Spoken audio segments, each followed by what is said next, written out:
जाके कोई गुरु धारण कर, फिर आना। राजा जनक के पास जब भी पिताश्री भेजते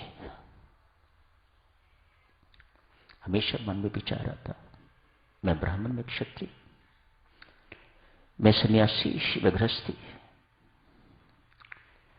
मैं योगी व भोगी, मैं मेरे पिताश्री को क्या हो गया, मुझे क्यों बार बार उनके पास भेज रहे हैं,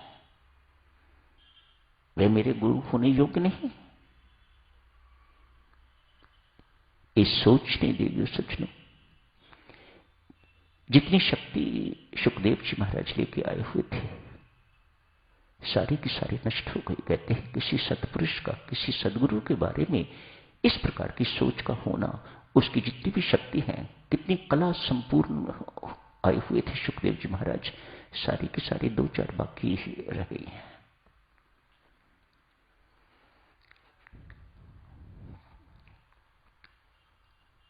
राजा जनक ने इनके साथ क्या किया आप सबने पढ़ा है। आकर पहुंच गए, धक्का खा के, चोट लगी। देवऋषि नारद ने कोई और रूप धारण करके तो इन्हें चोट मारी। क्या कर रहा है, तेरे पास कुछ नहीं रहा, इतना महान तू जन्मा था, अब उतना ही छोटा हो गया है, वामन हो गया है तू, बौना हो गया है तू, जा राजा जनक के चरण शरण में जा।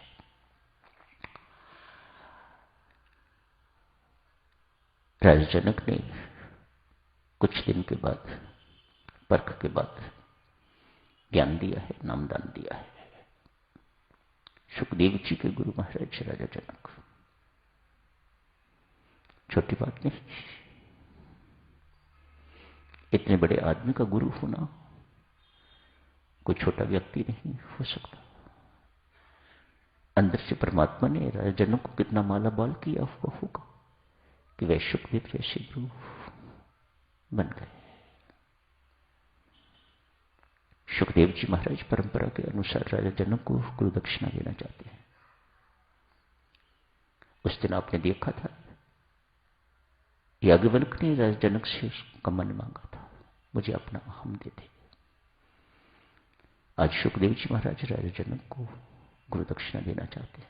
परंपरा के अनुसार गुरु महाराज नामदान देते हैं, गुरु मंत्र देते हैं, तो शिष्य संस्कृति के अनुसार, शास्त्रों के अनुसार गुरु महाराज के श्री चरणों में गुरु दक्षिणा देता है तो ये संबंध संपूर्ण हो जाता है।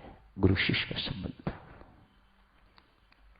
ये साधारण संबंध नहीं है, ये शरीरों का संबंध नहीं है, दो आत्माओं का संबंध है, ये आत्मिक संबंध है, ये छोटा मोटा संबंध नहीं है, गुरु एवं शिष्य का संबंध।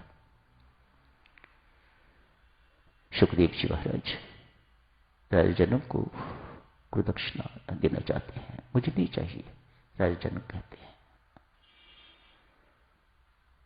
पर महाराज परंपरा के अनुसार एक शिष्य को गुरु महाराज को गुरु दक्षिणा देनी ही होती है।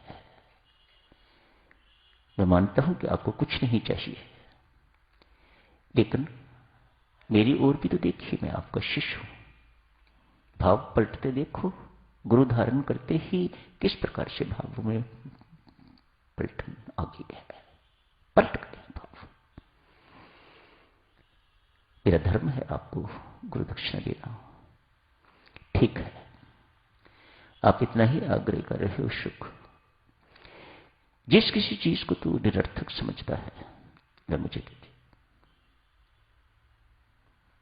खोज में निकल गए, धरती उठाई, निरर्थक है, किसी काम की नहीं।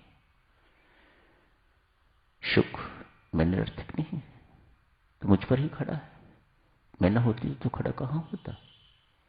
देख नदियां सागर सब मेरे ऊपर, मकान महल सब मेरे ऊपर, खेती बाड़ी सब मेरे ऊपर, मैं निरर्थक कैसे हूं? मैं तो बहुत सार्थक हूं, बहुत मूल्यवान हूं।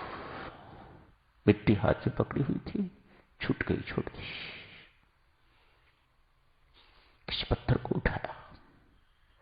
ये निरर्थक है, किसी काम नहीं आता।